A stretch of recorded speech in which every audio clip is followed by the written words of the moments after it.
This must be Miss Jackson's place. Let's see if we can find out more about Jeremy's talisman.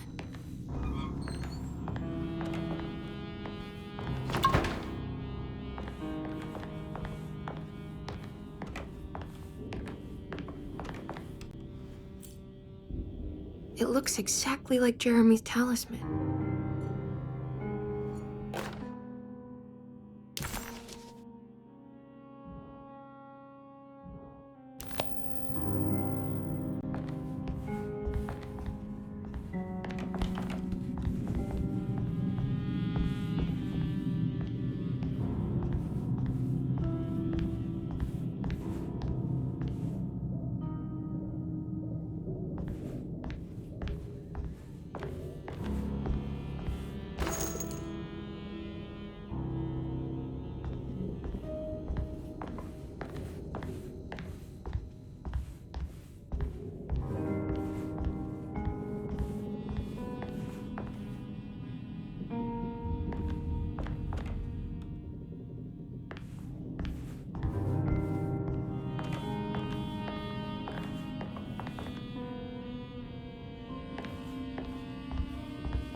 I think it's meant to hold the talisman.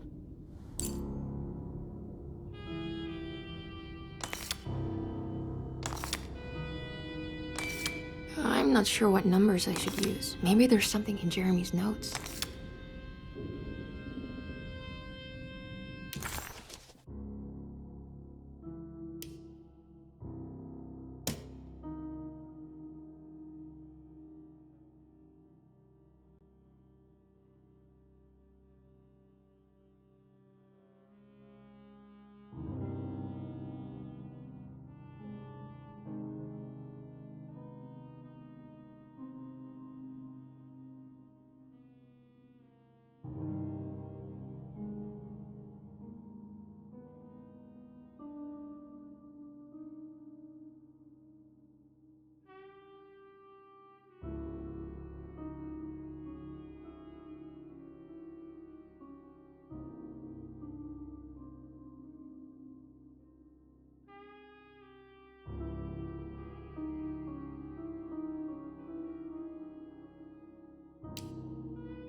not sure what numbers I should use. Maybe there's something in Jeremy's notes.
What's that picture in the glass? Where is that?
Good to see you again, Miss Hartwood.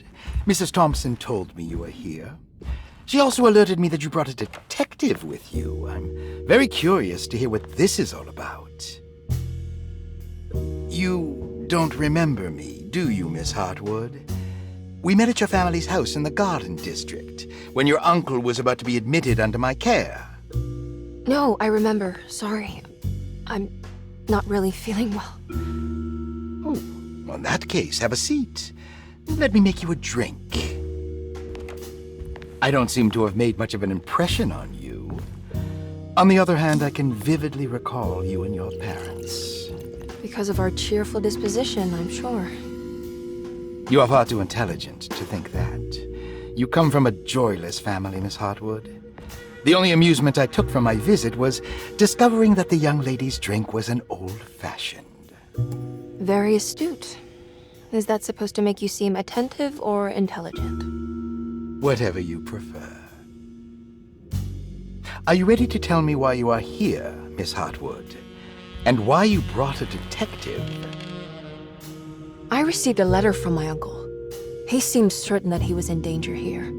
If I find out you're treating him badly, I'll be taking him back with me to New Orleans. Really? Is he going to live with you in your tiny garçonniere? That would be a spectacular way to ratify your spinsterhood. Because you are well aware that your father would never let him back in his house. No, I have it. Maybe you can bring him back up north. You've been wanting to move back for quite a few years, haven't you? You always preferred your mother's side of the family. Jeremy is free to leave with you. I won't object. However, there is one problem, as you might have learned. He is, in fact, missing. Do you know where he could have gone? No, I'm afraid I don't. I have my staff looking for him. I'm sure he will show up eventually. Especially if he learns that you are here. He is quite fond of you. What can you tell me about his condition? I never heard a proper diagnosis. What is your medical opinion of him? Well, let me think. He is an anxious man, depressed, even. He suffers from a perceived lack of order in his inner and outer life. He constantly complains about events not presenting themselves according to their divine nature. And the Dark Man? Hard to tell if it was ever anything specific. Jeremy uses the Dark Man as a psychological scapegoat to avoid facing the truth that he is in any way at fault. You don't think there can be any truth to the Dark Man's supernatural existence? Why would you ask that? Can we ever be sure? If the Dark Man is some sort of evil presence that is in possession of Jeremy? Well, I assure you, any evidence that you experience supporting that claim is purely delusional. Don't get caught up in mass hysteria, Miss Hartwood. You wouldn't want to take your uncle's place in this hospital, would you? I'll be leaving now, Doctor. I need to keep looking for my uncle. Do so, Miss Hartwood. I'll let you know if he shows up.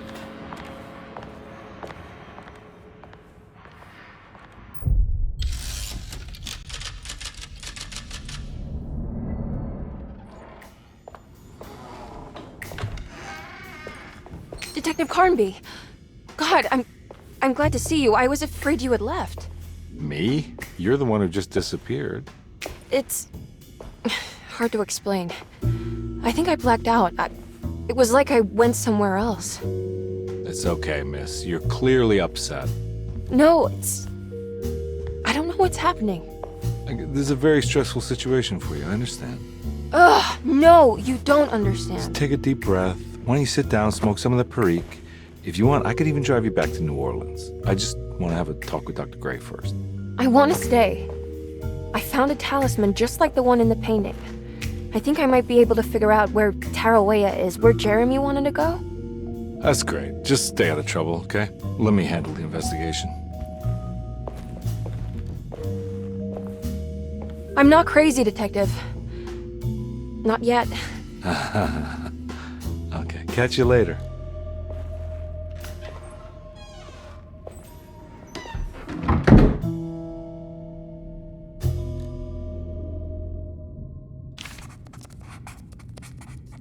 If a talisman like this can open up doors between the French Quarter and Derceto, then maybe Jeremy is hiding in some strange other world, like Tarawea, the place he mentioned in the book.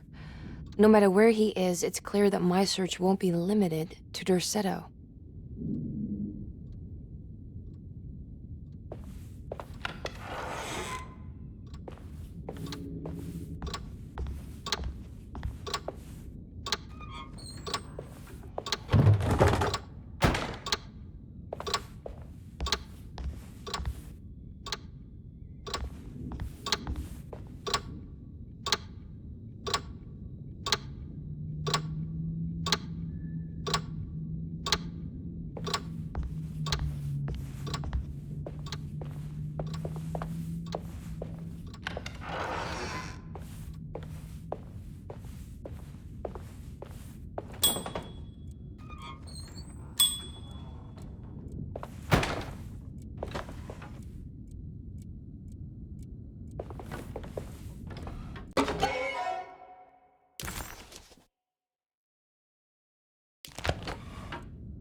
Paul, you're right about the plates on the boiler and the clock. They have been sabotaged, and I think I know who did it. They have something to do with Jeremy's episodes and how he seems to disappear at night. Right now, it's important that you keep an eye out for any of the pieces. I want to find out if I can repair the plates. Let me know if you find any of them. Lottie. Tell Lottie to take a look at the well in the kitchen garden.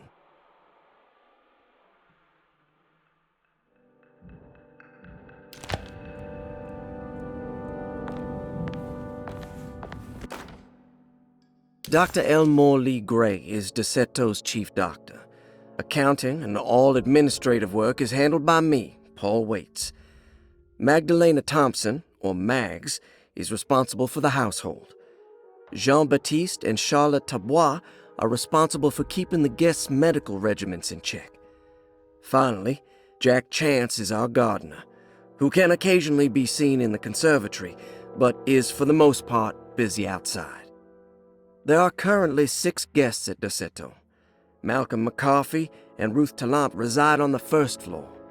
Jeremy Hartwood, Elisabetta Perosi, Grace Saunders, and of course Cassandra Beauregard live on the second floor.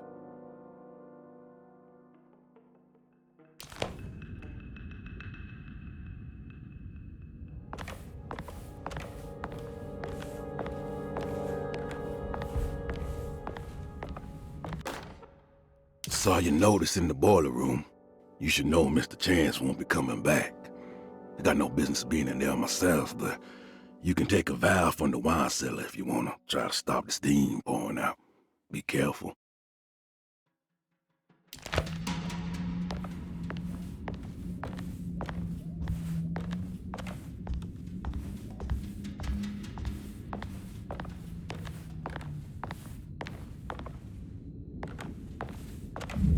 Looks sturdy. Doubt I'll be opening this.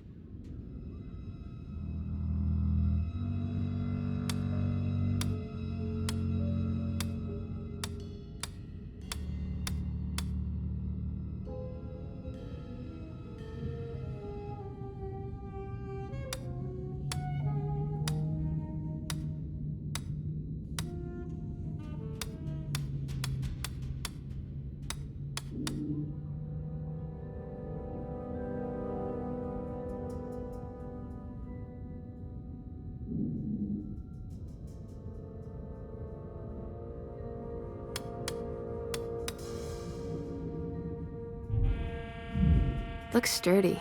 Doubt I'll be opening this.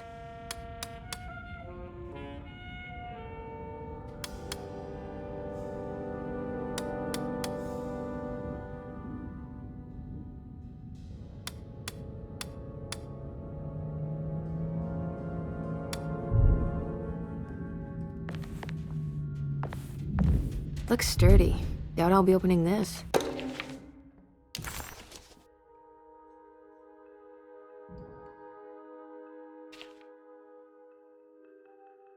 Cassandra Beauregard, the beloved author. Very exciting, isn't it? What do you want to put down for reason for admission? What her agent told us. Cassandra suffers from writer's block and needs to finish her moving picture script before the end of June. Mr. Chardot suggests Cassandra's heavy use of barbiturates is holding her back and risks ruining her career.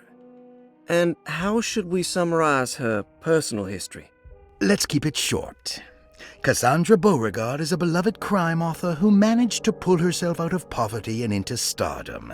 5 years ago, she tried killing herself by jumping off a balcony. The incident left her a cripple and now relies heavily on her wheelchair. And for diagnostic impressions? Cassandra suffers chronic back pain following her suicide attempt. She self-administers morphine to keep herself ambulant, but has become addicted and the desired effect is now lost. The drug abuse clouds her mind, and she is unable to focus on real life.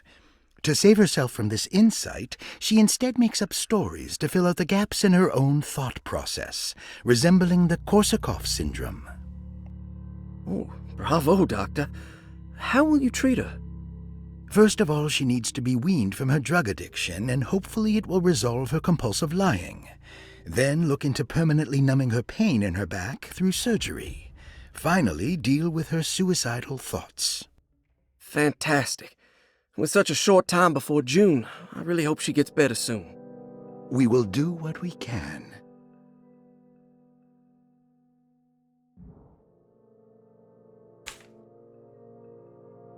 Grace Saunders, 11 years old. Reason for admission? The mother insists on strict supervision by a proper gentleman to avoid further perversion of Grace's adolescence. Personal history? Grace's family possesses modest wealth and status. Her childhood seems ordinary, spending most of her time with private teachers and family friends. Grace's father... Malcolm McCarthy, 54 years of age. Reason for admission? McCarthy admitted himself to Dorsetto, stating simply that he needs some damn rest. And personal history? McCarthy claims he used to work as a lawyer in Baton Rouge, but says he can't go into details because of some legal dispute. His background remains largely a mystery, except for the occasional clue that he drops in conversation. Huh.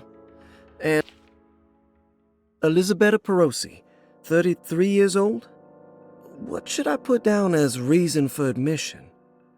Well, Perosi broke into Dorsetto and was found wandering the grand parlor. She was confused and suffered partial amnesia. She insisted she belonged here and offered to pay for her stay. Right. What do you make of her story? Perosi claimed... Ruth Talon, 29 years of age. Reason for admission? Ruth's father wishes that his daughter be removed from New Orleans nightlife for the foreseeable future. He fears that her overly free spirit is tarnishing the family's reputation. Sounds simple enough. Personal history? Ruth comes from considerable wealth. Her family owns several hotels and restaurants. Unlike the rest of the family, her sense of adventure has taken her around the world, including France during the Great War as a photojournalist. The last decade, she has provoked... Interesting. It's all the patient files except for Jeremy's.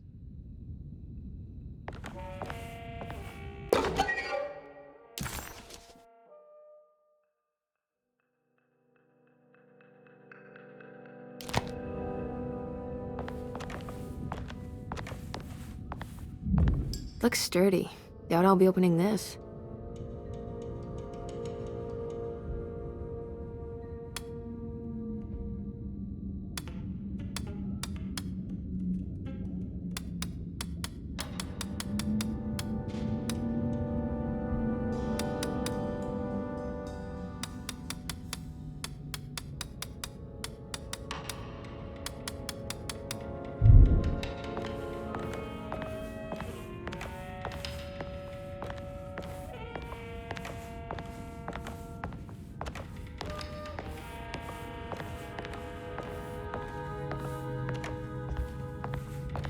I need the key.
I need the key.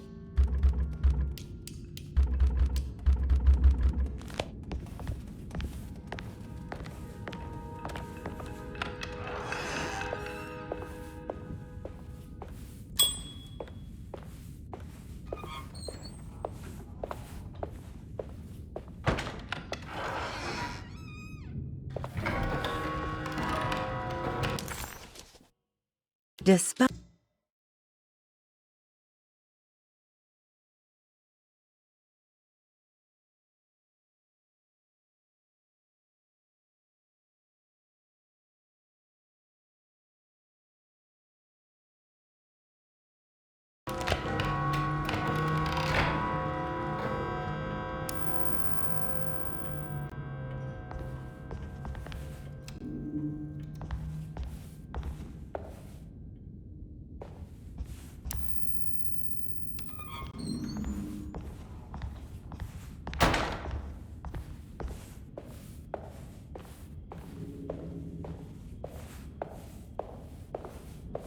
I need the key.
Good evening, Miss Hartwood.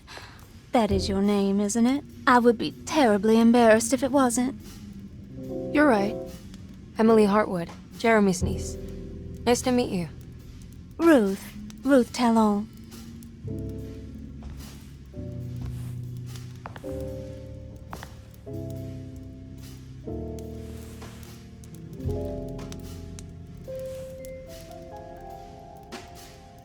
Is that Perique you're smoking?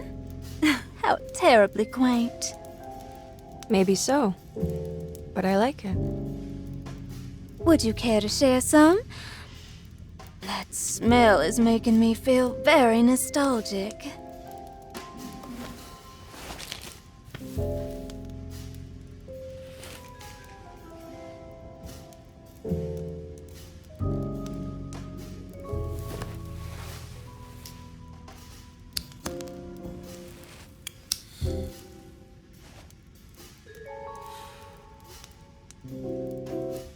Is it all that you hope for? I enjoy your light mockery, Miss Hartwood. I can tell we would make great friends. How flattering. Too bad you're locked up in this place. Your insincerity is really refreshing. I wish you were mad as I am. Then you could stay. Give it a few years and I might just be. Lunacy is one of my family's few privileges. Oh, good. I'll be looking forward to it.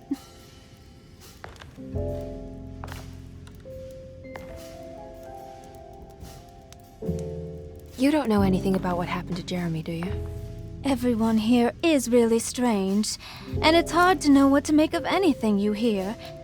Occasionally, it sounds quite exciting, though. Good versus evil and all that. I'm sorry, but I don't think I have anything useful to share. It doesn't matter. Thank you for the much-needed break. Bon voyage.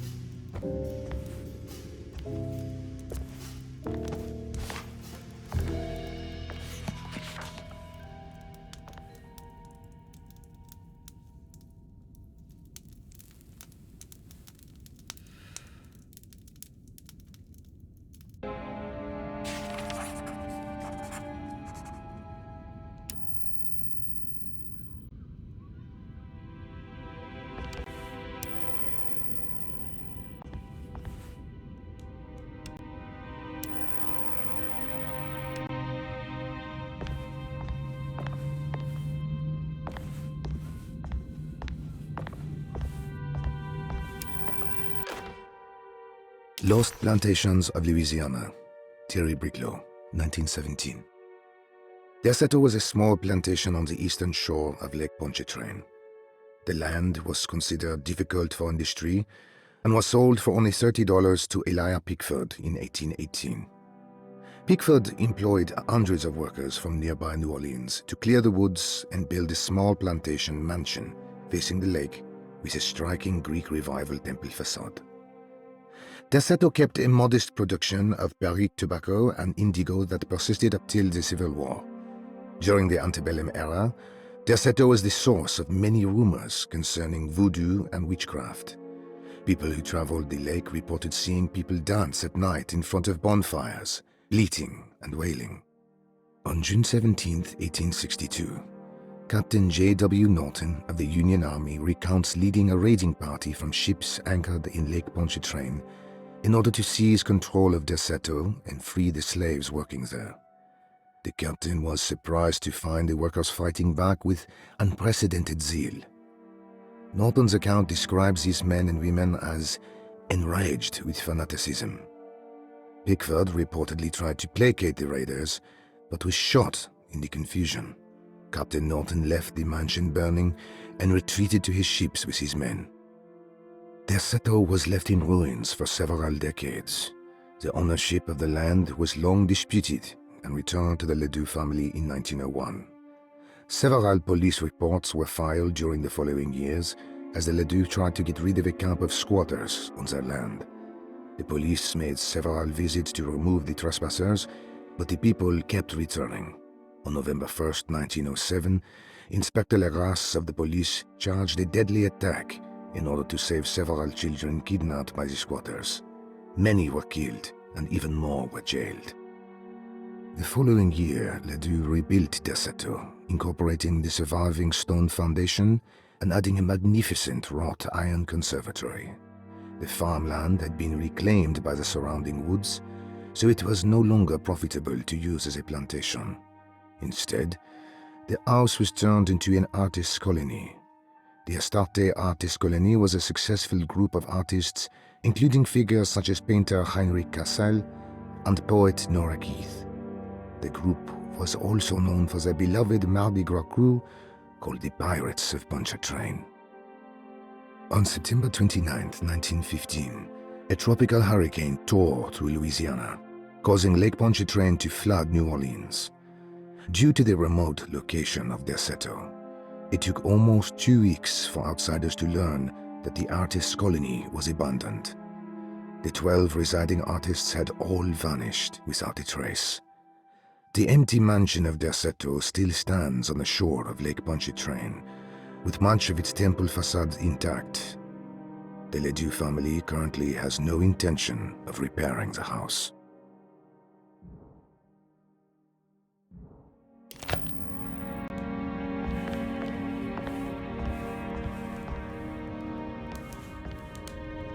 Are you reading anything good?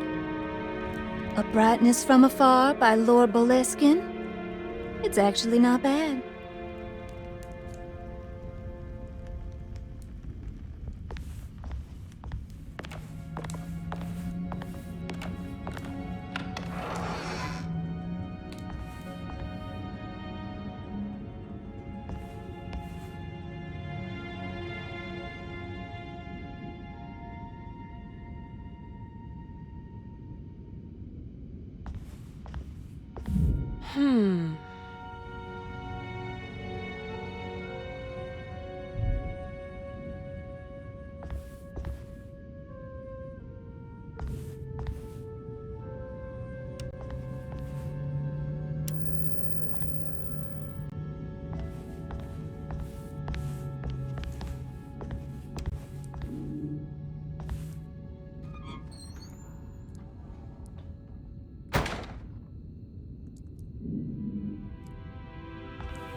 wedged shut.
What is going on here?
Everything's back to normal.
Iawesaki nante ngwen, mumpramisaki nante ngwen, men le anjeni man yo deshena. What are you doing sneaking around? You almost scared me to death. I'm sorry. I didn't mean to disturb your ritual. I wouldn't have guessed voodoo was in practice at a place like this. The doctor may be all about science, but I know these roots have power. You know what's going on here? I have a feeling Derceto is cursed. There are several players with stakes in this game. Derceto isn't cursed or blessed. It's a battleground. And it would all be a lot better if you could get your uncle out sooner than later. That's all I'm trying to do. I wish you the best of luck, Miss Harwood. I really mean that. Now, if you'll excuse me, I need to look after my gumbo.